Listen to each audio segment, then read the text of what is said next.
যে জামাতের আমির আমাদের কাছে আশ্বস্ত করেছে, আমাদের কাছে বলেছে যে তারা ক্ষমতায় যেতে পারলে শরিয়া অনুযায়ী, শরিয়া মানে ইসলাম, ইসলাম অনুযায়ী তারা দেশ পরিচালনা করবে না, তারা প্রচলিত নিয়মেই দেশ পরিচালনা করবে।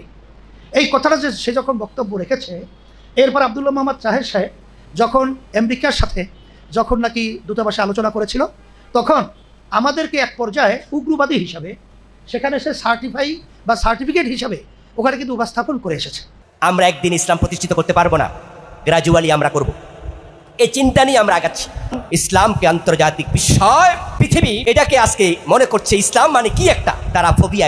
এই জন্য ইসলাম যেখানে উঠতে চায় তারা সেখানে ধাক্কারে, সেখানে তারা থামাতে চায়। এই জন্য একটু হেকমা ইসলামের মাঝে ইনসাফ আছে। আমরা এবার একটু ট্র্যাক চেঞ্জ করে বলেছি আমরা ইনসাফ প্রতিষ্ঠিত করতে চাই। এবার বলুন তো, অফিসে ঘোষ এটা কি ইনসাফ না জুলুম? তাহলে আমরা আসলে ঘোষ বন্ধ হয়ে যাবে আলহামদুলিল্লাহ।